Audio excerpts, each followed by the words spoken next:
Hi guys, DevilHunterXYZ, and today I decided to continue with the Bloody Palace trend by doing Devil May Cry 3 the Special Edition and completing Bloody Palace on that. And of course this is on the PS2, so I don't have the HD collection, but you know, it's roughly the same. But anyway, comparing it to the second game, it's actually a lot easier, considering the difficulty gradually increases and doesn't just spike up all of a sudden. But also it's even more easier considering you can use super characters. I mean, you could stick with regular Super Dante, but I think it's more fun using Super Sparta, since besides infinite double trigger, you can revive your health, have infinite time for your doppelganger and your Quicksilver styles, and also it just looks cooler actually, you know, playing as Sparta. For the case of Virgil, you could play the game as Super Virgil if you want to, but I like playing Super Corrupt Virgil because now you have infinite double trigger to give you infinite summon swords, and at the same time I like when you go into double trigger in this one since you can play as Nilo Angelo. And I've always liked that boss in the first game, you know, it's always kind of a nice throwback to it. And since we're on the topic of Virgil, I always thought it was unique to include him in the game. Actually, I kind of think that's really the only reason why people buy the special edition of this game. Because I actually have both versions of Devil May Cry 3, and I mean the only reason why the special edition even got made in the first place was because of the difficulty of the original. I mean, people complain that the original third game was like extremely difficult for newcomers, and you know, I guess maybe so many complaints urged them to change the difficulty, but you know what, honestly I never really had much of an issue with it. I mean, yeah, I did die in the second mission the first time playing this, but I mean, that was my first time playing this, you know, you're not really sure what to expect. I mean, that's for every game. But you know what, if you kept playing more, it's not really too bad. But I guess at the same time, they couldn't just really re-release the game for just difficulty changes, so I guess that's why they needed to throw in Virgil, you know, to kind of give them more of a reason to buy it. And also to add Bloody Palace. But you know what, as an end result, at least we got to know Virgil a bit more. I mean, he's always been a cool character in this game, and pretty much the Devil May Cry series in general. And it's kind of odd, since he's Dante's brother, and yet we still don't know too much about him. And as for the way Virgil plays, well, it's kind of like the exact opposite of Dante, where Dante's kind of more of a combo character who does a lot of multi-attacks. Virgil, on the other hand, is more of a powerhouse character that does a lot of strikes and powerful moves. And as for the missions, well, it's kind of sad that they couldn't give Virgil original missions, but considering the special edition came out a year after the original, I really doubt they would have had time to really remake new missions.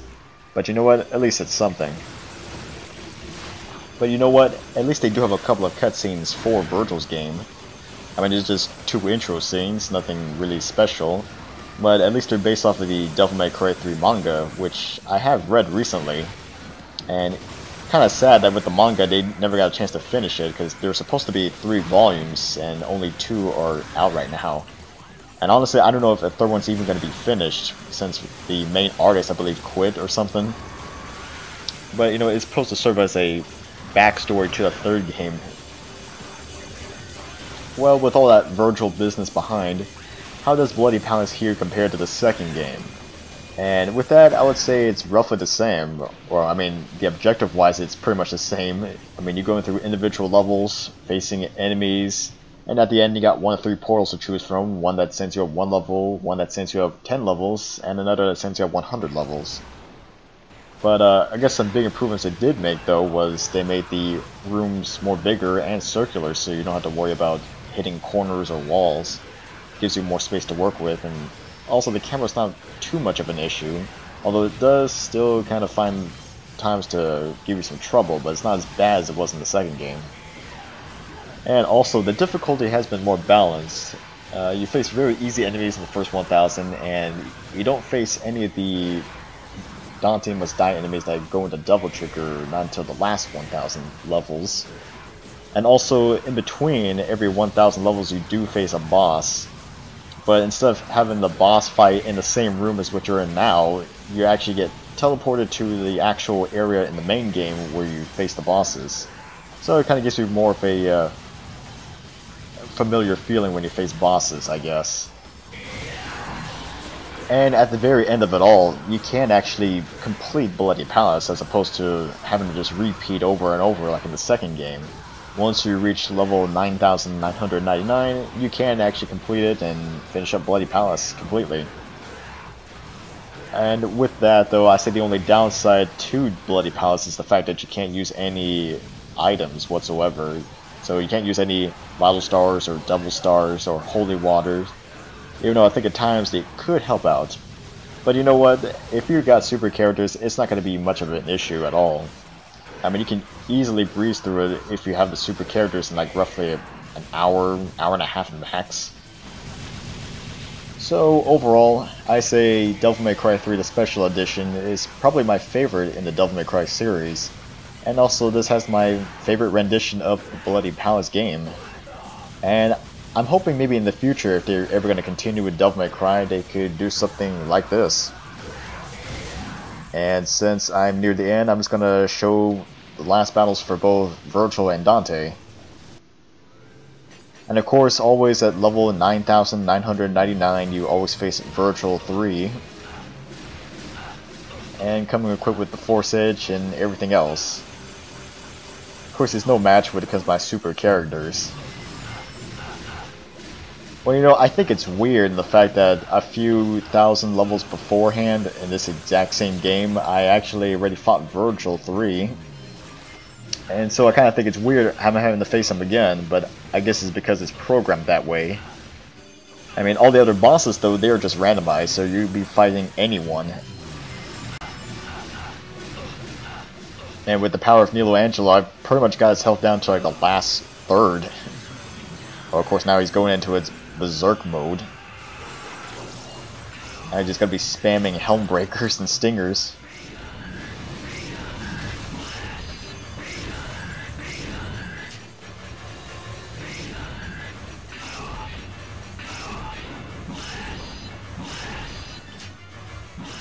Oh, I guess I'm not that powerful enough to knock him out of the Devil Trigger.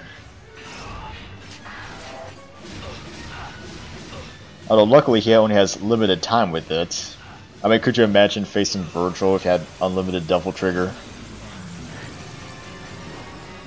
Oh, now he's trying to finish me off with a Judgment Cut end attack.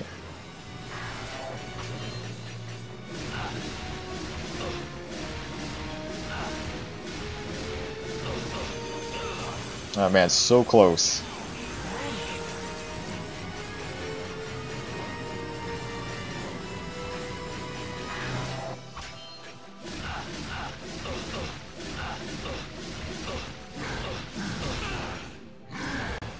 Oh, so close, just a little bit more. You know what? I'm gonna try my Shadow Strike attack. Man, just right at the very edge, come on. One more time. And he's finished. Alright, I'm gonna try it again with Dante this time. I mean, it's the exact same boss battle, but now I'm playing as Dante. Although I think it might be faster since I'm going to be using Doppelganger to help me out. So it's like I'm having two Dantes facing against one Virgil.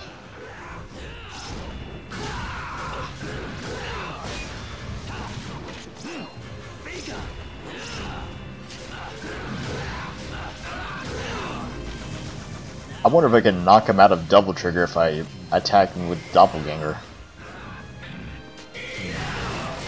Oh, I guess that kind of worked. You know, in my opinion, I really think the Doppelganger style is a lot better than using your Devil Trigger. I mean, it's more powerful. I mean, yeah, your Devil Trigger can help you revitalize health at the same time. But, you know, in terms of sheer power, I think you'd be better off with Doppelganger. I mean, even though it doesn't last as long as Devil Trigger, but if you have the super characters, I'd say go for it. And even with two Dantes attacking him at once, it's still not drawing him out of the barrage of Helmbreakers.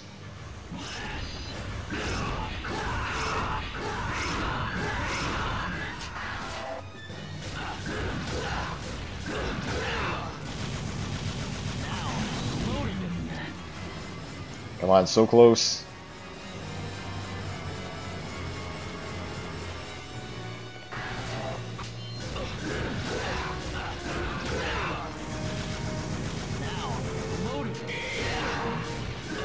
And he's done. So what my final time is for this one. Not too bad, about an hour and a half, like I said. Well, this is DevilHunterXYZ, and until next time.